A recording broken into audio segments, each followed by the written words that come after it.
And welcome to Overtime, brought to you by Kingscast at www.kingscast.net. I'm Chris Kalaziewski. And I'm Alex Kinkoff. And that's right, Kings fans. What a game tonight in St. Louis. The Kings won the game in overtime. What an amazing game. Looking forward to Game 6. Alex. Yeah, in this episode, 194, we're going to recap Game 5, which saw the Kings pull out a huge overtime victory. Now up 3-2 in the series. 2 huge goals from Carter and Voinov with the OT winner.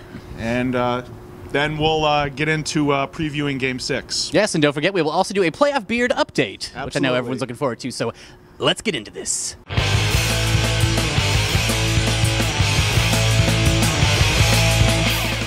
All right, Kings fans, so coming into tonight, huge game. I mean, this is obviously a 3-game series now, and, winning Game 5 is of the utmost importance. I mean, because at this point, you win the game, the other team has to win 2 in a row to get back in this, to win this series. So I like where the Kings are at this point. Yeah, and it was a big statement game as far as the series is going.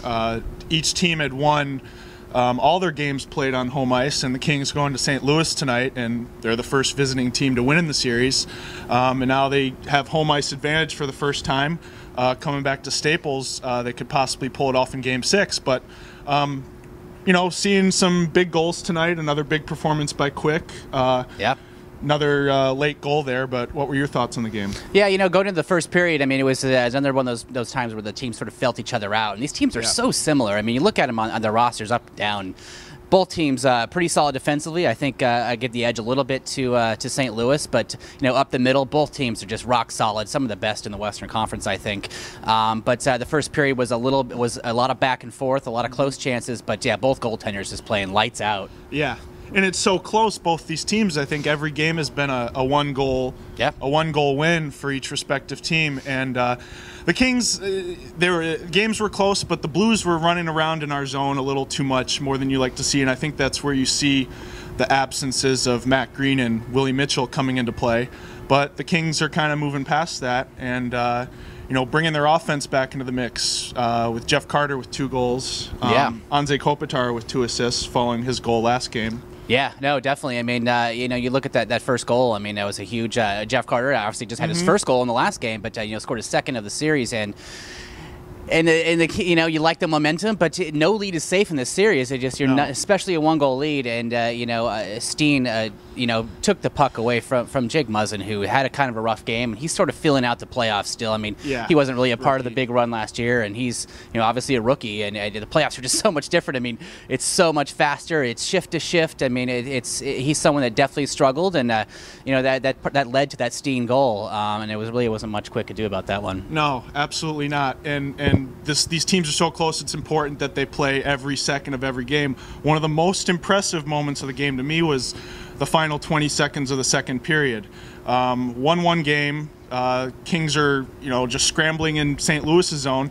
Could have easily just, mailed in the period, let the last 10 seconds run out. But Dustin Brown keeps his feet moving, draws a penalty. Then the Kings start the third period with that power play where Carter put the Kings up 2-1. Yeah, and we talk about the hits in this series. I mean, what's the number that was out there? Total? Something like more than 300 hits before this game even started combined. Yeah, I mean, that's absolutely insane. It's been a total physical series, and both teams really battling on the boards and in the open ice. And, that goal from Carter, and they're up 2-1 in the third. But, again, the theme this season has just been not being able to hold on to leads in the third, which is absolutely outrageous compared to what they've done the last 2 years. And I don't know if you can contribute that to sort of a thin blue line, and that not as much depth as you would hope for. I don't know what it is, but 50 seconds left, and you're hoping the Kings are going to close this one out and steal it on the ice away from Staples. And Alex Pietrangelo, it's 58 feet away. I think it said in my ESPN update. it's definitely been an issue this series. I don't know what it is. Quick. The first one, then Game 2 was soft. Obviously, Game 1 as well. Tonight was just, a smart shot by Pietrangelo, and it went through 5 or 6 guys, and that's just how it happens sometimes. But even bigger is the Kings not letting that affect them and going out and winning their second straight against St. Louis with another goal by Slava Voinov, who also scored in Game 3. Yeah, closed it out, stole the win, their first win on the road in quite a while. I believe it's been 8 or 9 games, and absolutely monstrous win. I mean, this is, the series is nothing but over. We're looking forward to Game 6 back in Staples Center, and you expect a lot more of the same. Another tight game. There hasn't been, I don't see either team just blowing this open. But if there's a team, and we were talking about this before the game, that it could get back in this series quickly and steal one on Staples Center ice, it is the St. Louis Blues. Yeah, I mean, you can't be comfortable with this team. We've seen it's just going to go back and forth down to the end. No team's going to let this one slide away easy. You just got to hope some of the big names come up again in Game 6. Carter, hopefully he continues scoring. And then Kopitar,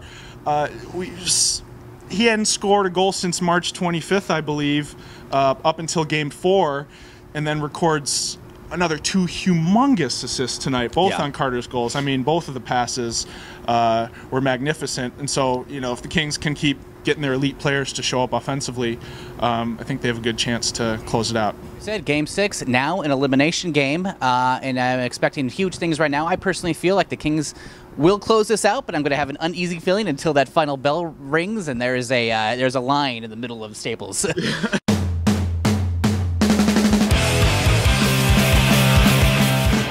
And now, Kings fans, a 2013 NHL playoff beard update.